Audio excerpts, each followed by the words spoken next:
있다라는 것은 문제의 노예로 살아라는 것이 아니라 문제를 극복하는 과정에서 그 문제를 뛰어넘어 자기랑 비슷한 문제를 갖고 있는 사람들을 리드하고 이끌고 교육하는 전문가가 되라는 그런 의미거든요. 자, 이렇게 한번 생각해봐요. 많이 내려가면 많이 올라가야 되는 게 맞아요. 반쯤 올라가야 되는 게 맞아요. 많이 올라가는 게 맞습니다. 많이 올라가는 게 맞잖아요. 그럼 내가 발표 불안의 문제를 갖고 있어. 이러면 스피치 문제에서 많이 내려간 거잖아요. 네네. 그럼 스피치 문제에 많이 올라간다라는 건 어떤 의미죠? 그냥 편안하게 말을 잘하는 수준일까요? 아니면 강의를 아주 잘하고 뭐 코치하는 수준일까요? 예, 코치하는 수준 됩니다. 그렇죠. 그러면 발표 불안의 문제를 갖고 있다는 이야기는 정반대로 더 많이 올라가서 나같이 발표 불안의 문제를 갖고 있는 사람을 코치하고 리드하고 이끌고 지도하라는 그런 메시지가 아닐까요? 뭐 그렇게 저도 사실은 그런 뉘앙스로 알고 있습니다. 그렇잖아요. 예. 예를 들어 내가 우울증을 갖고 있어. 우울증을 갖고 있다는 이야기는 나 지금 우울증을 갖고 있는 사람 심리치료하는 우울증 뭐 심리치료사가 되라. 그렇게 얘기를 해야 되지 그렇죠. 않을까요? 나의 그 고통, 아픔이나 이런 것들을 극복하고 나서 그 다음에 이제 극복하고 나면은 이제 나 같은 사람, 그렇죠. 아팠던 사람, 근데 아픈 사람에 대한 이제 그렇죠. 이제 문제를 갖고 있다는 이야기는 문제 반대에 나처럼 문제를 갖고 있는 사람을 도와주는 역할을 하라는 신호거든요. 네네네. 그래야만 문제를 뛰어넘게 되죠. 문제를 뛰어넘어서 탁월한 어떤 그런 전문가가 될 수가 있죠. 예를 들어 헬렌 켈러를 보면 헬렌 켈러가 신체 장애인이었단 말이에요. 네. 근데 신체 장애인이었는데 내가 눈을 떠야 돼. 내가 잘 들어야 돼. 이런 장애를 극복하는 쪽에만 신경을 썼다면 이분은 삶이 어떻게 됐을까요? 아마 여전히 불행한 삶을 살았을 겁니다. 근데 이제 나처럼 앞을 못 보거나 나처럼 듣지 못하는 사람을 위해서 그 사람들 도와주는 삶을 살기 위해서 어떻게 해야 될까를 생각하다 보니까 어떻게 됐죠? 예. 극복을 해야겠다. 그러니까 문제를 뛰어넘게 되잖아요. 뛰어넘게. 뛰어넘어서 이제 점자책을 만들고 쉽게 말하면 그 장애인들을 위해서 봉사하는 삶을 살게 되는 거죠. 이게 훨씬 인생이 빛나게 되죠. 네. 저 같은 경우도 보면 같은 케이스거든요. 제가 뭐 대부분 사람들 이렇게 이야기해요. 교수님 말을 너무 잘한다. 뭐 교수님은 원래 자신감이 넘치고 말을 잘하는 사람이다 이렇게 생각해요. 네. 저는 전혀 그렇지 않거든요. 고2 때까지 앞에 나와서 말하는 게 너무 힘들었고 긴장, 떨림, 불안 뭐 쉽게 뭐 1대1로 대인 관계를 맺는 것도 정말 힘든 사람이었죠. 근데 이제 고2 때 우리 담임 선생님이 그런 걸 보고 저를 이제 강제적으로 학급 반장을 시킨 겁니다. 강제. 너는 그 서울대 가는 것보다 더 중요한 게 성격을 개조하는 거야. 성격 개조할 수 있도록 내가 학급 반장 시켜줄 테니까 앞에서 훈련해. 그래서 인문계고등학교에서 그 누구도 하지 않으려고 했던 학급 반장을 맡게 된 거죠. 그러니까 고3 올라가니까 또 스님이 이렇게 이야기를 해요. 고2 때 반장한 사람 손 들어봐봐. 그러니까 손 드니까 그럼 너 이번에 학급 반장해. 2년 동안 학급 반장을 한 거예요. 그렇게 계속 뭐 고등학교 때는 얼마나 행사가 많습니까? 뭐 그 당시 교련이라고 이제 군사 과목도 있고 막 그랬거든요. 네. 뭐 그래서 교련, 뭐 체육 시간, 뭐 수학여행, 뭐 그런 여러 행사 속에서 앞에 나와서 뭐 이야기하고 또 이끌고 뭐 또 구령 붙이고 그래서 사람이 바뀌는 거예요. 어쨌든 그렇게 하다가 이제 대학을 들어가려고 할 때 자, 그 당시에 저도 이제 말을 못해서 말에 이제 한이 맺힌 그런 사람이니까 대학 중에 말을 가장 잘하는 대학 학과가 어디지? 이렇게 하니까 중앙대학교 신문방송학과라고 이야기를 해요. 예. 그러니까 중대 신방과를 간 거죠. 그 유명한 연예인들도 많이 나왔지 않았나요? 예, 그렇죠. 중대 신방과에 가니까 대한민국에서 말 잘하는 사람들이 다 모여 있어요. 예, 네. 제가 말을 가장 못하는 사람이 속하더라고요. 이게 기죽어 가지고 이제 이 말을 잘하면서 또 대학을 잘 다닐 수 있는 방법이 뭘까? 학원 강사를 하는 거예요. 그래서 아르바이트 학원 영어 강사를 하게 된 게 이제 말을 잘하는 기회가 되는 거죠. 그러니까 10년 동안 학원 영어 강사 및 학원 원장을 또 하게 되고 그걸 바탕으로 또 스피치 학원을 하게 되고 뭐 이렇게 쭉 연결된 거죠. 그래서 말을 잘하는 사람은 타고난 게 아니라 선택과 훈련에 의해서 말을 잘하게 된다라는 걸 이제 이해를 하게 되고 이제 저처럼 이제 말을 못했던 과거의 어떤 컴플렉스나 문제를 갖고 있었던 사람이 그 문제를 뛰어넘으려고 애를 쓰는 과정에서 오히려 나처럼 문제를 갖고 있는 사람들을 도와주는 전문가로 발돋움 되더란 이야기죠. 우리 쌤도 그래서 이제 지금 발표 불안을 뛰어넘는 과정에서 아마 그런 전문가가 분명히 될 수가 있을 겁니다. 근데 그거는 선생님의 이제 목표치에 의해서 결정될 수 있습니다. 네. 내가 발표 불안을 없애고 그냥 편안하게 말을 잘하는 수준이 되었으면 좋겠어. 그러면 그 정도로 물론 갈 수도 있겠지만, 네. 이왕까지 시작한 김에 내가 나처럼 발표 불안을 갖고 있는 사람들을 도와줄 수 있는 발표 불안 전문가가 한번 돼볼까? 스피치 강사가 한번 돼볼까? 뭐 이왕이면 또 내가 일하고 있는 전문 분야의 사내 강사가 한번 돼볼까? 이렇게 이제 목표를 더 높이 갖다 보면 어떻게 될까요? 그 밑에는 그냥 해결돼 버립니다. 네네. 왜 서울대학교를 목표로 공부하다 보면은 서울대를 못 가더라도 연대 고대를 가잖아요. 네. 그렇지 않습니까? 저 하늘에 달을 맞추려고 하늘 쏟아보면은 달은 맞추지 못하지만은 하늘에 나는 독수리를 맞출 수는 있어요. 네. 근데 독수리를 맞추려고 하다 보면 독수리는 못 맞추고 밑에 비둘기를 맞춘다는 거예요. 네. 그래서 목표를 높일수록 그만큼 더 큰 성장을 하게 된다라는 거. 그렇게 볼 때 이제 선생님이 이왕 시작한 바에 제가 생각할 때는 그냥 편안하게 말을 잘하는 수준의 목표보다는 그걸 뛰어넘어라. 그래서 많이 내려간 것만큼 많이 올라가겠다라는 그런 목표를 가지고 아예 정반대 발표 불안 전문 코치, 스피치 강사 꿈을 갖는 것도 어떨까라는 거죠. 네. 알겠습니다. 그런 마음가짐을 가지고 이제 오늘은 그걸 한번 볼게요. 이제 메슬로 욕구를 좀 이해를 해야 되는데 네. 이게 스피치와 무슨 관계가 있냐면은 아주 관계가 있습니다. 이 메슬로 욕구 중에 특히 존중의 욕구 있다. 존중의 욕구. 네네. 이 존중의 욕구가 충족되지 않으면은 평생을 존중의 욕구를 충족시키기 위한 인생을 산다는 거죠. 이건 뭐냐면은 인정받고 싶은 욕구예요. 네네.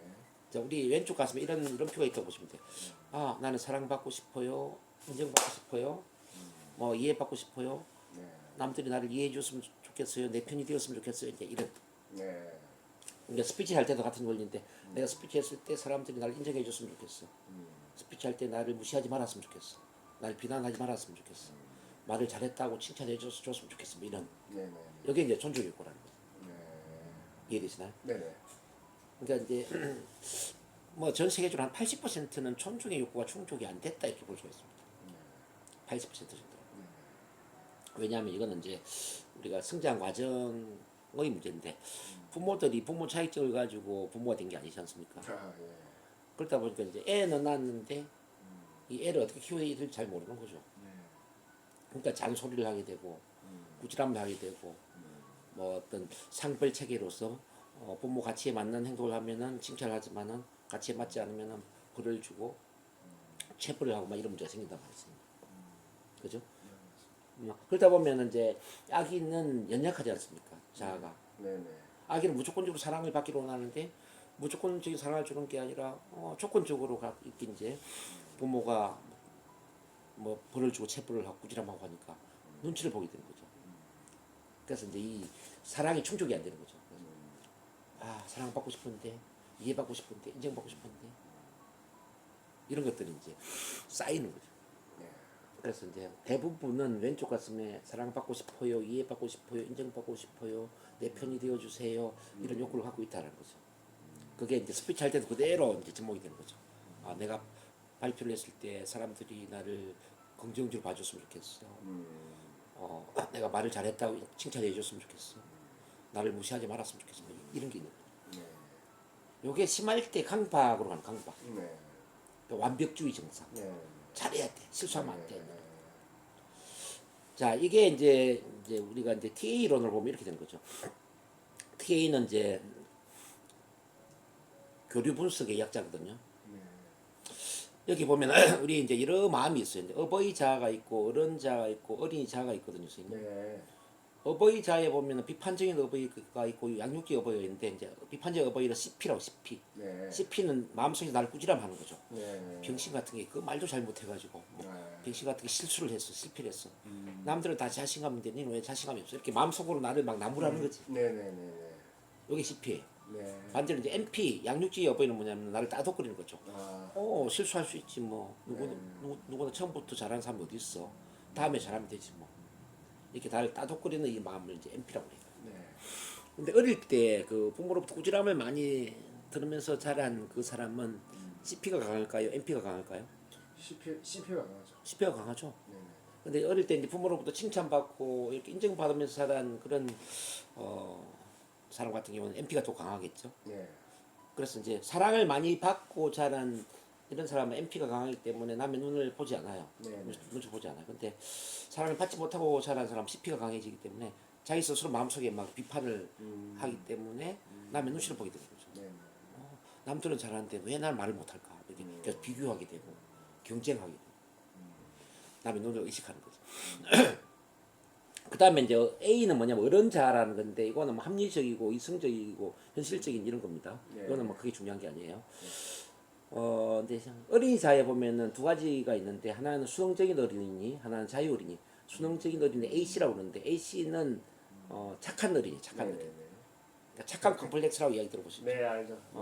착한 컴플렉스에 해당하는 착한 어린이. 네. 여기가 이제 말 잘 듣고 뭐 남의 눈치 보고 뭐 어릴 때 보면은 왜 뭐 어른들 말 잘 듣고 모범적이고 철이 들고 뭐 이런 애 있잖아요. 네. 이렇게 착하게 자란 사람은 어른이 되더라도 착한 행동을 하게 되죠. 수능적이죠. 근데 이제 FC 같은 경우는 뭐냐면 자유로운 천진난만하고 자기를 막 표현하는 어린인데 어릴 때 왜 말썽도 부리고 뭐 앞에다 노래도 부르고 뭐 춤도 추고 뭐 발표도 하고 이제 이렇게 하다 보면은 이제 자유롭게 표현하지 않습니까? 네. 어른이 되더라도 이제 그런 마음이 커지죠. 그래서 뭐 발표하는 것도 쉽고 사람들 앞에 나서는 것도 쉽죠. 근데 이제 어릴 때 부모로부터 뭐 꾸지람을 듣거나 이게 충분한 사랑을 받지 못하면은 A씨 착한 어린이는 커지는데 자기를 표현할 수 있는 FC가 줄어들겠죠. 네. 그래서 이제 이 발표 불안증을 갖고 있는 분들의 특징들이 보면 뭐냐면요, FC가 주고 있어요. FC가 네. 네. A씨는 강한데 FC가 주고 있어. 그리고 CP는 커져 있는데 MP가 주고 있다는 거죠. 그래서 이걸 어떻게 해야 되느냐? 자, CP를 줄이고 MP를 키우기 위해서는 자기를 사랑하는 훈련을 해야 되죠. 네. 자기를 온전히 사랑하는 그 훈련을 해야 되고, 그리고 이제 A씨를 줄이고 FC를 키우기 위해서는 계속 앞에서 표현하는 연습을 해야 되죠. 무대에서 계속 나를 막 내세우고 표현하는 이제 이런 연습을 하는 게 중요하다는 거죠. 이게 다 이해되시나요? 네, 다 됩니다. 근데 요게 이제 그 충족되지 않을 때 마음에 구멍이 뚫리거든요. 지난 시간 이제 이야기했지만은 그 시골의 창호지문에 구멍이 뚫리면은 겨울에 찬바람이 들어오는 것처럼 우리 마음에 이제 이 사랑이 채워지지 않아 가지고 CP가 강해지고 MP가 약해지고 또 A씨가 강하고 FC가 약해지고 이렇게 이제 존중이 없고 충족이 안 되고 그러면 이제 이 마음에 구멍이 뚫려 가지고 내가 사랑받지 못하는 게 너무나 고통스럽게 느껴지는 거죠. 네. 일반적인 사람의 경우에는 사랑받지 못하는 걸 대수롭지 않게 생각해요. 뭐 남들이 좀 비난할 수도 있지, 비판할 수도 있지 이렇게 생각을 해요. 네. 근데 이제 어릴 때 이렇게 사랑의 상처가 있는 사람은 이걸 이제 그 죽음과 비슷한 고통으로 생각한다는 거죠. 사랑받지 못하기 너무 힘드는 거죠.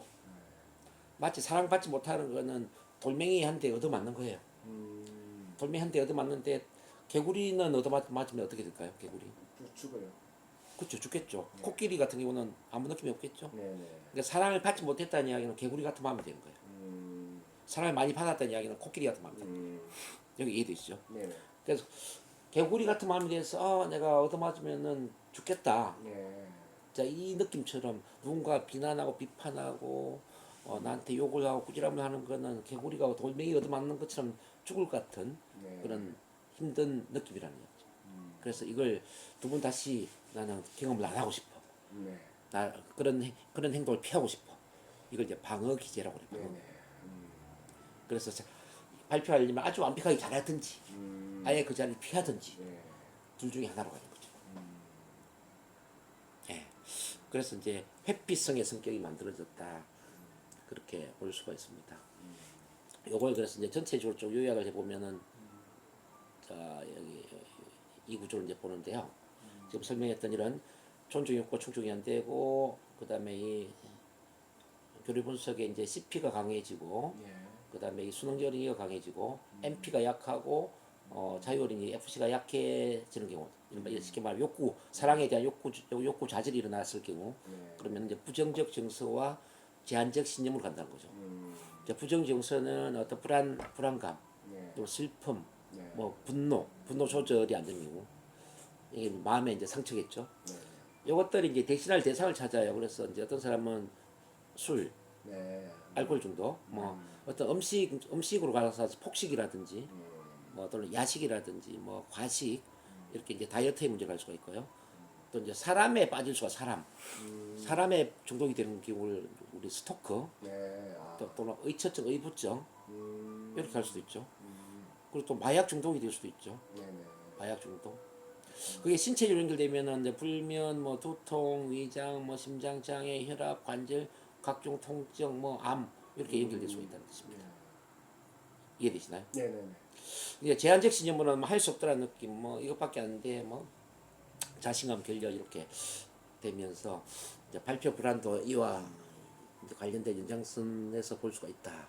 그래서 이제 지나치게 남의 눈을 의식하거나 지나치게 잘해야 된다라는 완벽주의로 빠지거나 그렇게 해서 이제 이 발표에 대한 이제 강박이 생기는 거죠. 요걸 이제 조금 이해를 시켜드려서 설명드린 거죠. 이 사랑을 세워야 된다는 이야기인데 사랑은 내면의 토양에 물과 그름을 주는 거예요, 선생님. 내면의 토양에 물과 그름을 주는 거예요. 물과 그름을 주면 내면의 토양이 어떻게 될까요? 기름진 토양이 될까요? 네네. 기름진 토양에 나무가 잘 자랄까요? 못 자랄까요? 잘 되랍니다. 잘 자라겠죠? 네네. 그럼 여기 이제 나무에 해당되는 게 뭐냐면 뭐 스피치, 프리젠테이션, 성격, 대인관계, 리더십, 영업, 비즈니스, 뭐 강의 이런 거게 전부 나무에 해당되는 거거든요. 네. 이게 토양이 기름지면 이런 나무들이 잘 자라는 거예요. 네. 반대로 이제 이 사랑을 주지 못해서 이런 물과 그름을 주지 못해서 이 토양이 메말라 버려. 메마른 토양이 되면 어떻게 될까요? 자, 나무 나무들이 못 자라겠죠? 못 자라요. 그럼 발표 불안이 왜 생겼냐 이 말이지. 발표 불안은 바로 내면의 토양이 메말라서 생긴 문제다. 그래서 이 내면의 토양에 물과 그름을 줘라. 물과 그름을 닮아서 이제 사랑을 줘야 된다 이야기인데요. 네.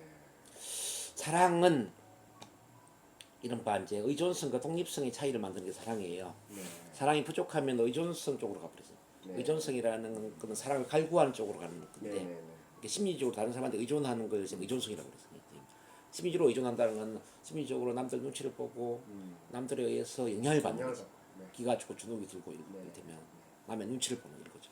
마치 이제 미운 오리 새끼가 오리들 눈치 보는 것과 똑같은 원리죠. 근데 사랑이 충만해져 버려. 그러면은 이제 독립성. 그러니까 내가 주도적으로 사랑을 주는 쪽으로 표현하는 쪽으로 간다는 거죠. 요건 이제 백조가 오리들 눈치를 보지 않고 백조가 오히려 오리들을 도와주는 입장에 서버리잖아요. 네. 그렇죠? 네네. 이제 인간에게 이렇게 이제 미운 오리 속성과 백조의 속성 두 가지가 다 있거든요. 네. 근데 사랑이 부족하면 미운 오리 새끼 쪽으로 가다가 사랑이 충만해지면 백조 쪽으로 간다는 거예요. 네네. 발표 불안에 있어서 이른바 남의 눈치를 보고 기가 죽고 주눅이 들어서 말을 못하는 경우는 이른바 이제 미운 오리 새끼 속성이라고 봐야죠. 그렇죠. 예, 그걸 이제 백조의 속성으로 옮겨줘야지. 그렇죠. 그러기 위해서 충전기. 예 충전됩니다. 요걸 꽂으세요. 요게 더 답입니다.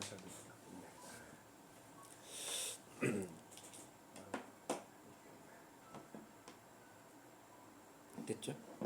예, 됐습니다. 자, 요걸 위해서 이제 이 10가지를 이제 앞으로 이제 훈련을 좀 해야 되는데 우선 첫 만남 세미나 첫 만남 훈련. 네. 요 일요일 날 오전에 하는 지난번에 참가했던 그 훈련을 이야기합니다. 네. 그러니까 평가 판단 없이 있는 그대로 수용 존중하고 공감적으로 이해를 하는 그 분위기 속에서 앞에 나올 수 있는 그대로 막 이야기하는 훈련. 자, 앞으로 이제 이런 카드를 많이 활용하게 될 거예요. 카드. 네. 이게 이제 참만한 카드라는 건데 여기 보면 질문지가 있어요. 한번 해봤습니다. 아, 저번에 해봤죠? 네, 지난번에. 예.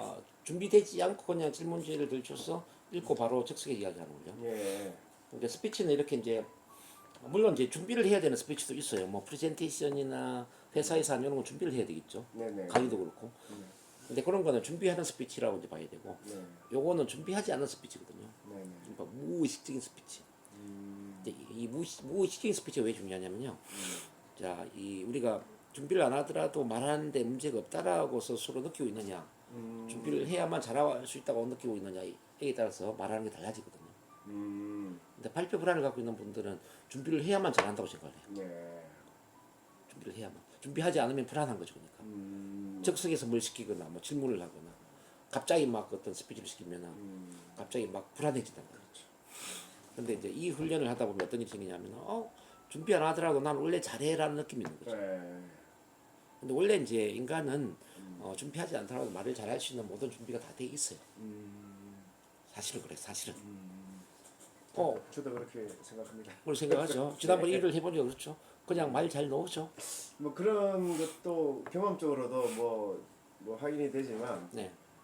이 사람은 잠재 능력이 누구나 갖고 있기 때문에 네. 그래서 뭐 내가 어떤 갑자기 말을 어떤 해야 될 상황에서 말 당연히 잘하게끔 설계되어 있는 게 아닌가 이렇게 생각합니다. 그렇죠. 인간은 그 걷는 것을 신경 쓰지 않아도 그냥 잘 걷지 않습니까? 네네네. 무의식적으로. 네네. 그러면서 우리가 오른팔 올려야지 뭐 왼팔 올려야지 이렇게 신경을 안 쓰는 것처럼 네, 그렇죠. 말을 할 때도 그냥 말을 잘하게 돼 있거든요. 그렇죠. 그냥 잘하는데 문제는 이제 그 애정 결핍이 있는 사람의 경우에는 그냥 잘한다는 걸 믿지 못하죠. 그렇죠. 그냥 시키면 잘 못할 텐데라고 생각. 네, 그렇죠. 네, 그렇게 생각할 수 있죠. 과거의 상처 때문에 그렇다 이 말이에요. 네, 네. 그래서 이제 그냥 잘한다라는 걸 잠재의식에 계속 납득을 시켜야 돼요. 그러기 위해서는 그냥 준비 없이 하는 스피치를 막 해봐야 돼. 그냥. 그래서 이제 그래서 이제 이 카드가 필요한 건데 카드로서 이제 스피치를 몇 번씩 계속 하다 보면 뭐 준비 안 하지만 그냥 내가 말을 잘하네 그런 것들이 계속 이제 반복적으로 느껴지겠죠. 이게 21번 이상 계속 반복해 버리면 이제 잠재의식이 받아들이죠. 네, 네. 나는 준비하지 않아도 잘해. 내 안에는 그냥 말을 잘할 수 있는 힘이 있어. 네, 네, 네, 네. 그래서 이제 그 천만남 스피치가 중요한 거예요. 아, 그래서 저는 스피치를 두 가지로 시켜요. 우선 준비하지 않고 그냥 말하는 훈련. 요거 또 하나는 준비를 하고 스피치를 하는 훈련. 네, 네. 이렇게 시켜요. 그리고 이제 어느 정도 되어야만 피드백을 합니다. 어느 정도 말을 잘하는 수준이 되었을 때 피드백을 받을 수 있는 사람은 이제 충분히 편안하게 말을 잘할 수 있는 상태에서 네, 네. 그때 이제 피드백을 이제 주죠. 근데 이제 좀 불안이나 불편함이 있는 상태에서 피드백을 받아버리면은 오히려 더 못하게 되죠. 그럴 수 있죠. 예, 그 피드백을 이제 아예 이제 안 주어버리는 거죠. 어쨌든 그게 돼야 되고 이제 두 번째는 그 말씀 중에 죄송한데 피드백 줄 수 있는 부분은 네. 어떤 말하는 기법적인 부분에서 피드백 주시는 겁니다. 말하는 기법, 뭐 태도, 목소리, 뭐 네. 모든 것을 다 포함하죠. 네, 알겠습니다. 어쨌든 피드백을 받아야 더 말을 잘하지 않겠습니까? 네, 네, 네. 왜냐하면 피드백을 받으면서 계속 자기 수정이 되고 더 좋은 쪽으로 이동하는데 문제는 피드백을 받아서 안 되는 분들이 있단 말이에요. 그분들은 마음에 어떤 부담을 갖고 있는 경우, 맞죠. 잘해야 된다 강박이 있는 경우 이런 건 피드백을 받아버리면 더 부담스러워. 더 못해버린다는 거예요. 네, 그렇죠. 그래서 그 부담을 뛰어넘었을 때 피드백을 받쳐야 된다. 네, 그래서 선생님도 이제 좋아진 다음에 제가 피드백을 드릴 거예요. 네. 어쨌든 그렇게 피드백을 하는 거. 두 번째는 이제 긍정 암시문 낭독. 낭독에 대한 중요성을 제가 말씀드렸나요, 선생님? 들은 것 같기도 하고. 그러니까 말을 잘하려면은 제가 볼 때는 크게 두 가지 방법이 있는데 하나는 소리 내어 읽는 것, 네. 낭독하는 것. 네. 하나는 글을 쓰면서 말을 하는 훈련, 글쓰기. 이게 중요하단 말이에요. 네. 그래서 낭독과 글쓰기의 중요성을 이렇게 한번 이해를 해보자고요. 조선 시대에는 그 선비들이 과거 시험을 준비할 때 계속 소리 내어 읽고 글을 썼죠. 네, 네. 그래서 과거 급제를 했을 때 이분들 중에 말을 못하는 사람이 있었나요 혹시? 없었다고 봐야죠. 네, 말을 못할 수가 없죠. 이미 낭독을 하면서 글을 쓰면서 잠재의식 속에 말을 잘할 수 있는 그 모든 패턴들이 입력이 되어버리기 때문에 네. 그러니까 자동적으로 입에서 말이 나오는 겁니다. 그래서 우리가 말을 잘하기 위한 훈련도 같은 맥락인데요. 자, 긍정적인 문장들 또는 내 전문 분야와 관련된 문장들 이런 것들을 소리내어 계속 읽어나가는 훈련들이 굉장히 중요하다. 네. 근데 이 자존감과 관련된 것도 같은 맥락인데요. 자기 사랑을 키우기 위해서도 나를 사랑하게 도와주는 자기 칭찬문이나 자기를 긍정적으로 생각하게 만드는 그 긍정문을 계속 소리내어 읽어줘야 된다. 하루에 최소한 10분에서 한 30분 정도. 그래서 오늘 그것도 훈련을 좀 한번 해볼 겁니다. 네, 네. 예. 그 다음에 이제 발성 웃음 훈련. 소리 내어서 크게 외치고 크게 웃는 훈련 이게 참 중요한데. 자, 왜 그러냐면은 이건 이제 억압이라고 하죠. 억압. 우리 네. 어릴 때 충분히 뭐 재롱 들고 나를 표현하고 또 말썽을 부리고 뭐 또는 뭐 울고 웃고 이렇게 표현을 많이 해야 되는데 이른바 FC 자유로운 어린이의 어떤 기능들이 많이 훈련돼야 되는데 근데 이제 부모가 너무 엄하다 보면은 착한 어린이가 되잖아요. A씨는 커지는데 FC가 죽어버리잖아요. 네, 네.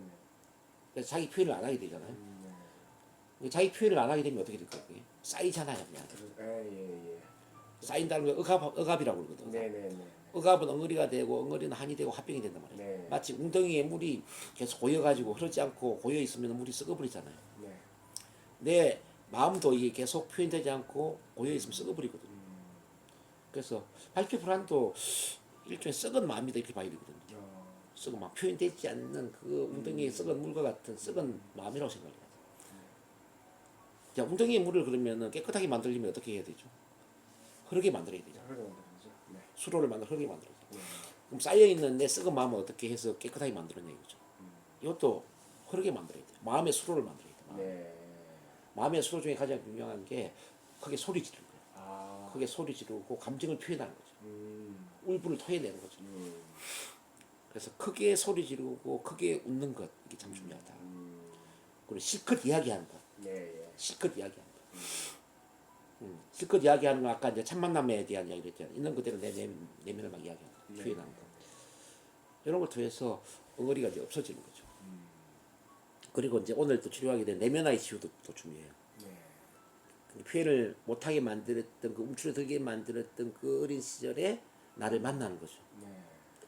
어린 시절에 나를 만나서 나한테 사랑을 줘야지.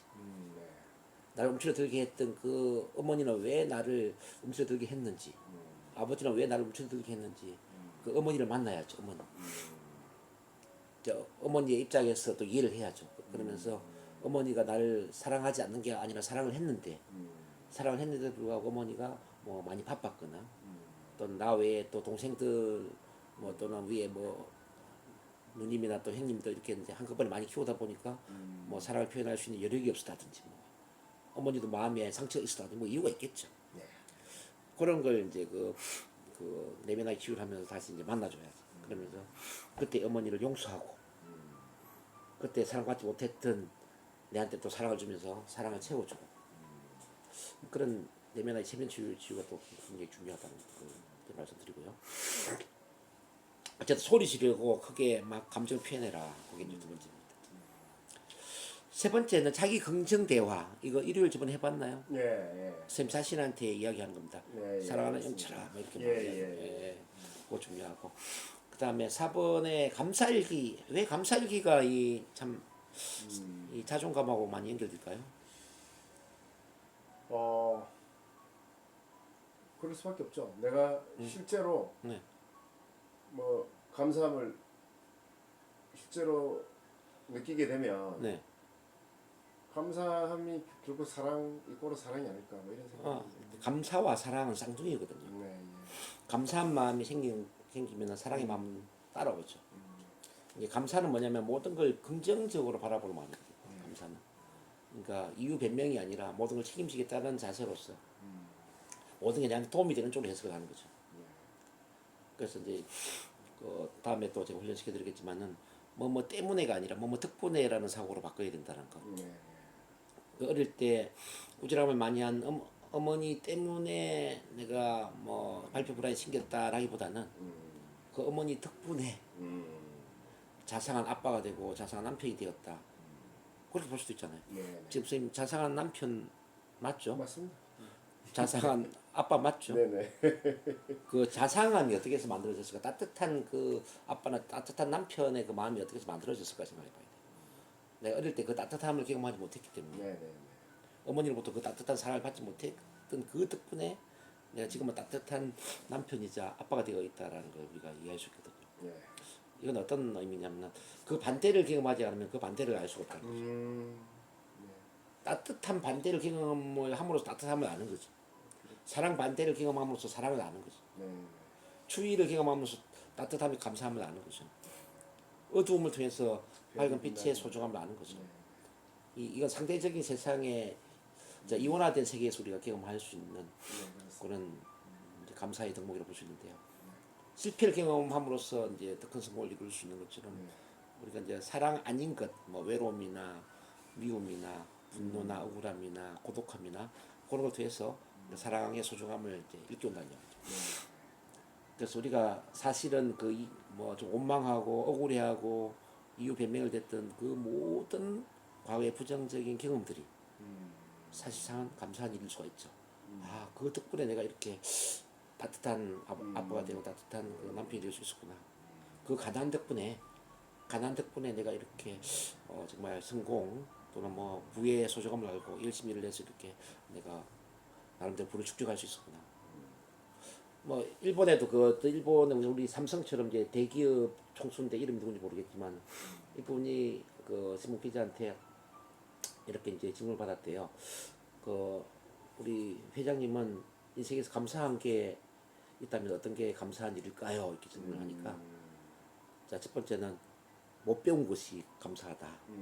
그 못 배웠던 덕분에 내가 만날 모든 사람을 내 스스로 생각하고 항상 그 이야기를 귀담아 듣고 모든 사람으로부터 배우려고 했다.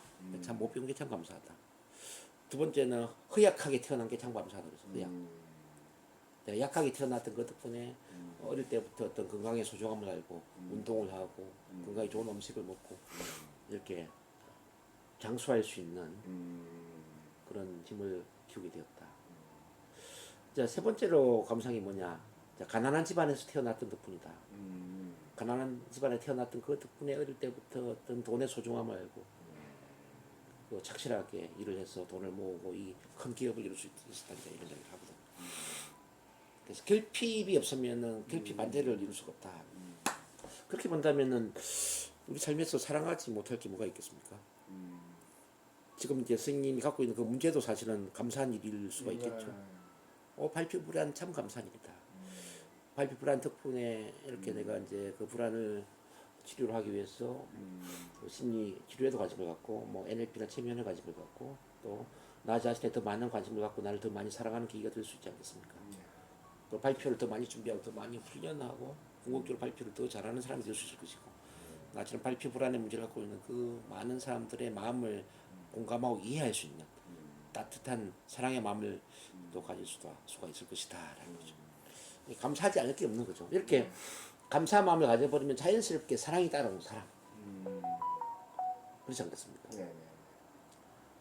감사와 사랑은 쌍둥이라 제가 말씀드렸잖아요. 그래서 나를 사랑하게 돼 있어요. 그러면 이전에는 내가 발표 잘하는 나만 사랑했는데 이제는 발표를 못하는 나도 사랑스럽네 이렇게 되는 거죠. 옛날에 완벽하게 잘하는 나만 좋았는데 실수하는 나도 사랑스럽네. 내가 나를 사랑하는데 남들이 나를 어떻게 생각하는지 무슨 상관이 있냐고요. 안 그래요? 내가 나를 사랑하지 못했으니까 남의 눈치를 본 거지.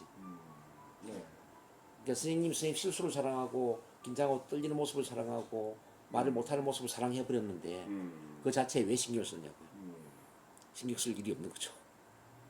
그래서 나를 온전히 사랑하는 순간 모든 문제는 사라져버린 겁니다. 문제가 사라진다. 이렇게 이제 감사가 중요한 겁니다. 그래서 일단 감사를 일단 훈련해야 된다는 거.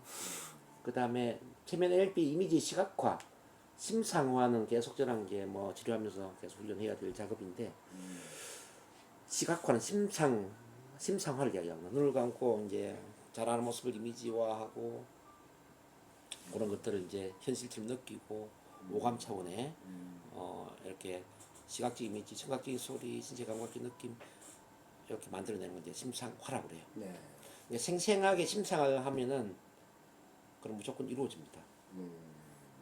실제 옛날에 그 야구 선수들이 그 세 개 팀을 나눈 거죠. 한 달 동안 A 팀은 실제 야구 훈련을 많이 시켰어요. B 팀은 상상 속에서 야구를 승리하는 항상 잘하는 걸 상상하게 만들었어. 세 번째 팀은 아예 훈련을 안 시켰어요. 꼴찌는 당연히 세 번째 팀이 했죠. 1등을 어느 팀이 했을까요? 첫 번째 실제로 연습한 팀. 아니요. 두 번째 팀이 상상한 팀이요? 상상한 팀이 1등을 했어요. 실제로. 그리고 또 이런 얘기가 있습니다. 골프를 아주 잘 치는 선수였는데 이 골프 선수가 10년 동안 교도소 생활을 했어요. 10년 뒤에 나와서 골프를 쳐봤는데 더 실력이 좋아졌어요. 더 좋아진 건 아니고 실제 그 10년 동안 골프를 친 사람과 비슷한 실력을 갖게 되더라는 거죠. 그래서 실제 그 상상의 뭐냐면 무궁무진합니다. 스피치도 제가 훈련을 시켜보니까요. 실제 앞에서 3번 스피치를 뭐 50번, 100번 연습한 사람하고 그 심상 시각화를 제대로 그냥 뭐 몇 번 훈련한 사람하고 비교해 보니까 심상 시각화를 제대로 훈련한 사람이 훨씬 더 잘하더라는 겁니다. 이게 이해되시는지 모르겠네요. 선생님도 그래서 그 심상 시각화를 제대로 훈련하는 걸 이제 저한테 배우셔서 그걸 꾸준히 연습을 해야 됩니다. 자, 그 다음에 이제 뭐 목표 관리 뭐 힘을 쭉 끼는데 이제 5번까지만 보시면 돼요. 5번까지. 네네. 5번까지 보시고 이제 10번으로 가가지고 가르치기. 네. 자, 가르치는 훈련을 좀 많이 해보면 도움이 될 수가 있습니다. 네. 그러니까 이제 선생님 여기서 훈련하더라도 내가 강사가 되겠다라는 그 마음으로 훈련을 하면은 훨씬 빠른 효과를 만들어낸다는 뜻이죠. 네. 정체성 자체를 나는 가르치는 사람이다. 이렇게 생각합니다. 배우는 사람이다 아니라 나는 가르치는 사람이다. 나는 스피치 명강사이다. 나는 발표 불안 코치이다. 그러면은 느낌이 어떨까요? 좀 더 의욕적이게 되고 좀 더 집중하게 되고 이런 원리에 매진하게 될 것 같은데. 여기 보면 있잖아요. 우리가 정체성이 있고 행동이 있잖아요. 네. 정체성 차원의 나는 발표 불안 코치이다. 네. 라고 했을 때 행동은 발표 불안을 잘 코치하는 사람은 행동을 하겠죠. 네. 근데 정체성이 나는 발표 불안이 있는 사람이다. 발표 불안증을 가진 사람이다라고 생각을 해봐봐요. 그럼 행동 차원의 발표 불안 따라오겠죠. 정체성과 행동은 연결되어 있다는 거죠. 네. 정체성이 바뀌면 행동은 그냥 바뀌어버리죠. 근데 행동이 아무리 바뀌더라도 정체성이 바뀌지 않으면 어떻게 될까요? 안 바뀐다고 말이죠. 정체성으로 따라간다는 거잖아요, 행동이. 그렇죠. 이런 일들이 있어요. 이제 여기 스피치 학원을 다니는 사람들의 이제 문제가 대부분 이런 건데, 스피치 학원을 한 달, 두 달 다니다 보면 말을 잘하잖아요. 네. 행동 차원의 말을 잘해요. 네네. 근데 그 사람의 정체성은 뭐냐면은 나는 여전히 말을 잘 못하는 사람이야. 내가 학원에서는 잘하지만 또 다른 장소에 가면 못할 수도 있어. 이렇게 생각한다니까요. 그럼 학원을 안 다녀. 그럼 다시 과거로 돌아가죠. 왜냐하면 정체성이 바뀌지 않았으니까. 근데 반대로 보세요. 행동 차원에 여전히 내가 긴장되고 떨리거나 말을 못할 수도 있어요. 네. 근데 이제 정체성 차원에 이런 믿음이 있는 거죠. 나는 스피치 강사야. 나는 발표 불안을 코치하는 사람이야. 라는 정체성을 갖고 있다고 생각해요. 네. 그럼 정체성이 이미 이제 코치나 강사라는 정체성을 갖고 있기 때문에 이 행동 차원의 긴장, 떨림이나 실수는 그냥 없어져 버리죠. 어느 순간에. 네. 자, 장발장의 경우를 한번 생각해 보죠. 장발장. 네. 장발장이 계속 도둑질을 했어요. 네. 뭐 이야기 잘 아시겠지만은 조카가 배가 고파하니까 빵을 훔쳐서 몇 개월 동안 교도소를 들어간 게 이제 계속 도둑질을 하게 된 뭐 계기가 되는 거죠. 네. 그러니까 마지막이다 생각하면서 이제 신부님의 은수저를 훔쳤단 말이에요. 네. 근데 경찰서에서 신부님이 뭐라고 그러냐면은 이 은수저는 출소 선물로 준비를 하고 있었던 것이다. 선물로 주려고 준비하고 있었던 건 먼저 가져간 거니까 이거는 도둑질한 게 아니다. 은초 때도 내가 선물로 주려고 준비하고 있었는데 왜 안 가져갔느냐. 이렇게 된 거예요. 그러니까 장발장 한 대 얻어맞은 거죠. 나는 도둑놈이 아닐 수도 있네. 어차피 나는 축복을 받은 사람이야. 나는 은혜를 받은 사람일 수도 있겠다. 정체성이 바뀌어버린 거죠. 그래서 그 다음부터 도둑질을 하는 사람에서 일반 봉사를 하고 사랑을 나누고 뭐 이렇게 지역 리더로서 이제 역할을 해버린단 말이에요. 그 삶이 그 전후로 완전히 달라져 버리죠. 또 이런 예가 있었어요. 그 6.25 전쟁 때 그 중공군들이 이제 그 미군들을 포로로 많이 잡았단 말이에요. 네. 미군들 포로로 잡아가지고 어떻게 이제 스파이 교육을 시키냐면은 자, 하루에 영화를 2편을 보여주는 겁니다. 자, 오전에는 자본주의의 아주 극단의 그 어떤 부정적인 영화. 네. 오후에는 사회주의의 아주 좋은 뭐 최상의 영화. 그럼 감상물 쓰게 만드는 거예요. 그리고 발표를 하게 만들어. 계속 그렇게 시키다가 이제 어느 순간에 또 막스의 그 어떤 그 사회주의 책을 영어로 번역하게 만들어요. 자, 번역하게 만들어서 또 막 강의를 하게 만들고 막 발표하게 만들어요. 한 6개월 정도 지난 이후에는 자, 나는 자본주의보다 사회주의가 좋다. 나는 사회주의자이다라고 서명을 하게 만들어요. 그것도 신문에 내보내요. 그렇게. 그리고 나서 이제 그 사람을 이제 풀어주죠. 이제는 미국으로 돌아가도 좋고 뭐 마음대로 해라. 그럼 어떻게 될까요, 이 사람이? 그냥 그게 남아 있을 것 같은데요. 사회주의에 그렇죠. 세뇌 아닙니까? 일종의 세뇌. 세대도 결국 정체성에 대한 믿음을 바꿔버리는 거 아닙니까? 그러니까 발표 불안도 같은 맥락이란 거예요, 선생님. 내가 지금 긴장 떨림이 있어서 발표 불안이 있는 사람이라는 믿음을 갖고 있는 사람이냐? 믿음을 바꿔버리는 거죠. 그렇죠. 결과적. 선생님 자신에 대한 믿음을 바꾸는 거죠. 그러니까 그게 결국 전체성을 바꾸게 되는 거고. 그 선생님이 말을 잘하는 사람이라는 믿음을 갖고 있느냐, 나는 또 발표 불안이 있는 사람이라는 믿음을 갖고 있느냐에 따라서 모든 게 달라진다는 이야기예요. 근데 예를 들어 지금 긴장 떨림이 전혀 없어요. 네. 말을 아주 잘해 선생님이. 네. 근데 정체성에 대한 믿음은 나는 여전히 발표 불안이 있는 사람이다라는 믿음을 갖고 있어요. 그럼 어떻게 될까요? 뭐 언젠가 떨리게 되고 수시로 떨리게 되겠죠. 과거로 돌아갈 가능성이 있겠죠. 예. 근데 이제 반대로 지금 선생님 마음속에 나는 발표 불안증은 완전히 벗어났다. 네네. 나는 완전히 편안하게 말 잘하는 사람이고 오히려 나는 안 돌아가죠. 스피치 강사이고 발표 불안 코치하는 사람이다라는 믿음을 간다고 생각해봐요. 그러면은 다시 돌아갈 이유가 없죠. 네, 맞습니다. 그러면 보세요. 행동 차원의 말을 잘하는 게 목적이 되어야 될까요? 정체성 차원의 말을 잘하는 사람이란 믿음을 갖는 게 목적이 되어야 될까요? 훈련에? 그렇죠. 뭐가 바뀌어야 되겠냐 이런 세종적으로. 전체성이 바뀌어야죠. 일단 그 이야기를 제가 하는 거예요, 선생님. 예. 그럼 정체성의 믿음을 바꾸는 가장 좋은 방법이 뭔가를 제가 이야기한 겁니다. 바로 가르치는 사람이 되는 거예요. 네. 선생님이 실제 발표 불안을 코치하고 강의를 해버리고 이 가르치는 입장에 서버리잖아요. 그러면 정체성 자체가 따라간다 이 말이에요.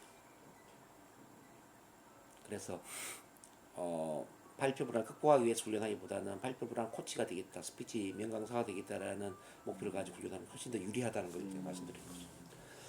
그럼 정체성이 올라가 버리거든요. 네.